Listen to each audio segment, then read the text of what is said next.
पौधे एवं जंतुओं का संरक्षण।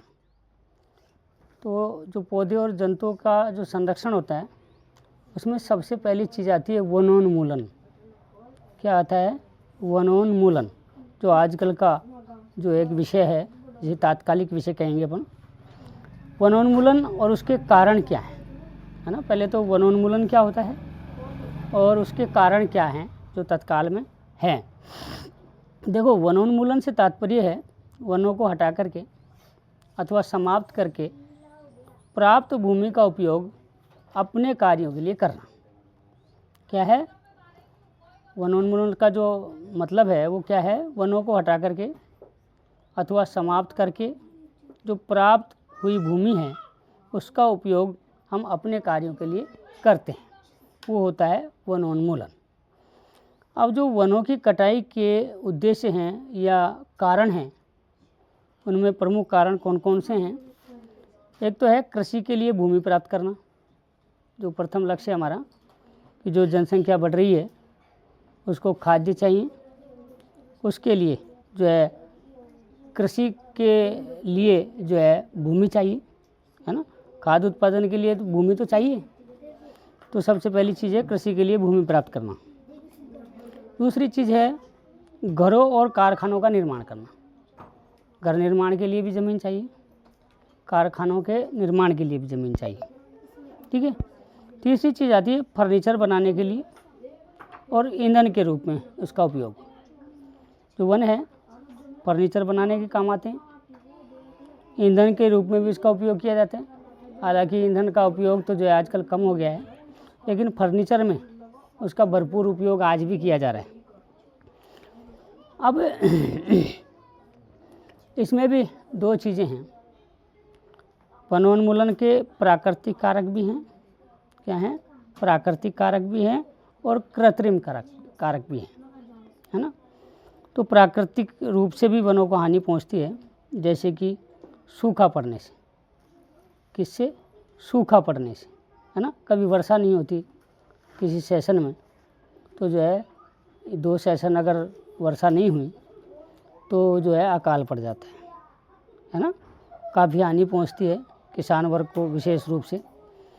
दूसरा, प्राकृतिक रूप से लगी आग। जंगलों में विभिन्न कारणों से जो है आग लग जाती है और वो आग जो है गंभीर रूप ले लेती है कई बार, जिससे जो है लाखों हेक्टेयर जो है वन संपदा समाप्त हो जाती है। अब वनोन्मूलन के जो परिणाम हैं, अब जो वनोन्मूलन है यानी वनों को काटना जो होता है, उसके परिणाम आते हैं। वो परिणामों में कौन कौन से हैं? देखो, सबसे पहली चीज़ है पृथ्वी पर ताप और प्रदूषण के स्तर में वृद्धि हो जाती है। क्या हो जाती है? पृथ्वी पर ताप और प्रदूषण के स्तर में वृद्धि होती है। दूसरी चीज़ है वायुमंडल से CO2 को, जो CO2 है उसका स्तर बढ़ जाता है। क्या? वायुमंडल में CO2 का स्तर बढ़ जाता है, जो हमारे लिए जो है काफ़ी हानिकारक है। तीसरी चीज़ है भूमि के जल स्तर में कमी आना। जो भूमिगत जल स्तर है उसमें बहुत कमी आती है। आपने देखा होगा, ये वर्षा जो हो रही है 2 वर्षों से हमारे यहाँ, उससे पहले जो है बहुत सारे हैंडपम्प, बहुत सारे कुएँ, नलकूप जो है सूख चुके थे। क्या हो गए थे? सूख गए थे। क्यों सूख गए थे? क्योंकि जब उनकी खुदाई की गई थी उस समय भूमिगत जो जल स्रोत हैं, भूमिगत जो जल का स्तर है वो उनके समान था, तो पानी दे रहे थे वो। लेकिन वर्षा जब से होना बंद हुई तो वो जो जल स्तर था वो नीचे चला गया और जो है उनमें पानी आना बंद हो गया। अब वापस आपने देखा होगा वो सारे जो सूख चुके जल स्रोत थे उनमें भी अब पानी आना शुरू हो गया है, ठीक है। चौथी चीज़ है प्राकृतिक संतुलन का बिगड़ना। जो है प्राकृतिक संतुलन बिगड़ता है। पांचवी है भूमि की उर्वरता में कमी। क्या होता है? भूमि की उर्वरता में कमी आने लगती है। और छठी चीज़ है वर्षा की कमी होना शुरू हो जाती है। जहाँ पेड़ नहीं होंगे वहाँ वर्षा का जो है औसत घटता जाता है। प्राकृतिक आपदाओं अर्थात बाढ़ एवं सूखे की संभावना अधिक हो जाती है। अगर यही स्थिति होती रहती है लगातार तो प्राकृतिक आपदाएं जो हैं जिनमें बाढ़ और सूखा दोनों स्थितियां उत्पन्न हो सकती हैं। एक है मृदा की जल धारण क्षमता में कमी आना। जब मृदा में विभिन्न जो है पोषक तत्व आकर मिलते हैं तो उसकी जो उर्वर क्षमता भी बढ़ती है, उसकी जल धारण करने की क्षमता भी बढ़ती है। एक है मृदा के अन्य गुण पोषक तत्व गठन आदि में कमी आने लगती है।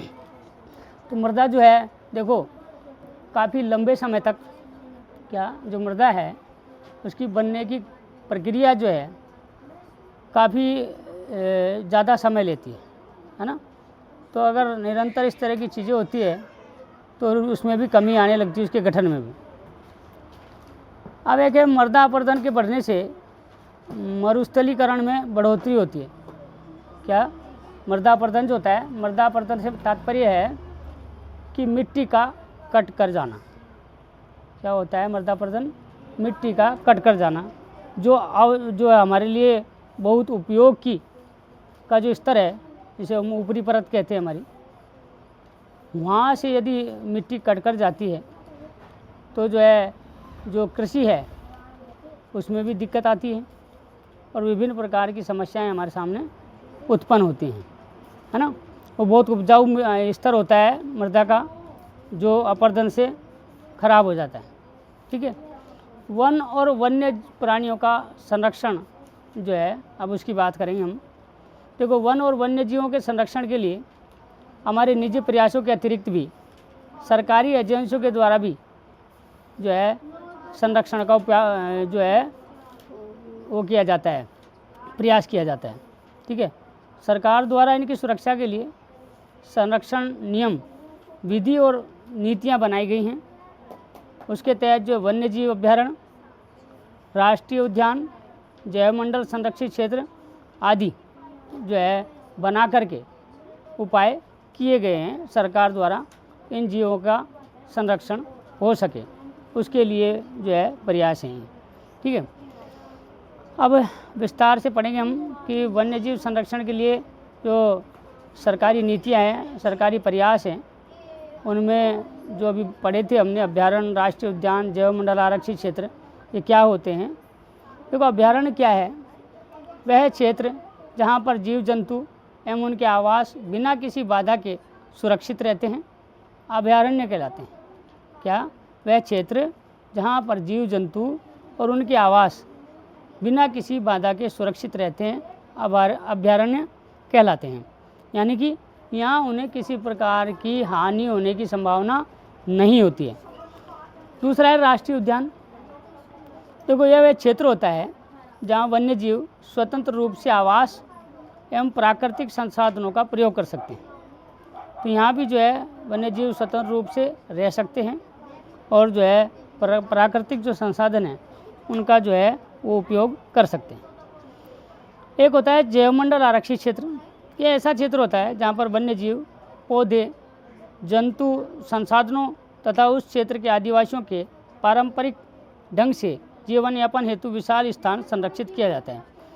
तो देखो जैवमंडल आरक्षित क्षेत्र जो है वो एक ऐसा क्षेत्र है जहाँ पर जीव जंतु भी रहते हैं, है ना, वन्य जीव भी रहते हैं और वहाँ पर जो परंपराओं से, हमारी पीढ़ियों से जो आदिवासी निवास करते आए हैं उस क्षेत्र में, वो भी वहाँ रहते हैं और जो है क्योंकि उनका जीवन भी वन से और वन्य जीवन से ही चलता है, तो उनको उस चीज़ के लिए जो है सरकार द्वारा विशेष ट्रेनिंग दी जाती है और उनको वहाँ रहने की अनुमति होती है।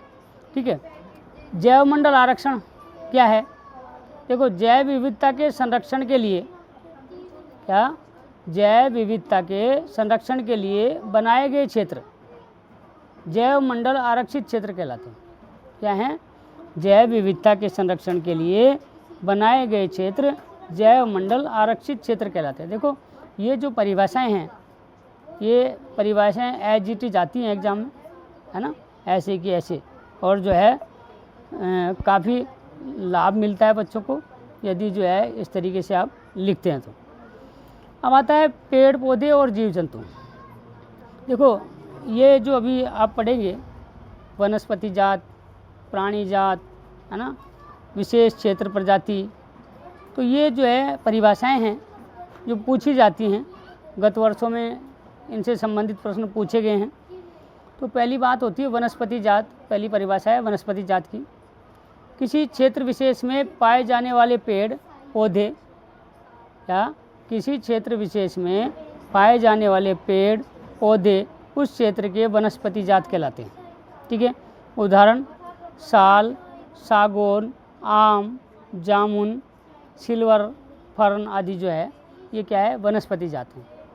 अगर प्राणी जात के बारे में आपसे कोई पूछे तो देखो वनस्पति जात में पाए जाने वाले जीव जंतु, वनस्पति जगत में पाए जाने वाले जीव जंतु प्राणी जात कहलाते हैं। ठीक है, उदाहरण के लिए चिंकारा, नीलगाय, बार्किंग हिरण, चीतल, तेंदुआ, जंगली कुत्ता, भेड़िया आदि जो हैं ये सब उसके उदाहरण हैं। एक आता है विशेष क्षेत्र प्रजाति। क्या है विशेष क्षेत्र प्रजाति? पौधों और जंतुओं की वह प्रजाति जो किसी विशेष क्षेत्र में विशिष्ट रूप में पाई जाती है उसे विशेष क्षेत्र स्पीसीज कहते हैं। क्या कहते हैं? विशेष क्षेत्र स्पीसीज कहते हैं। उदाहरण पंचमढ़ी जैवमंडल आरक्षित क्षेत्र के साल, जंगली आम, विसन, भारतीय गिलहरी, उड़ने वाली गिलहरी इस क्षेत्र की विशेष प्रजातियों में आती है।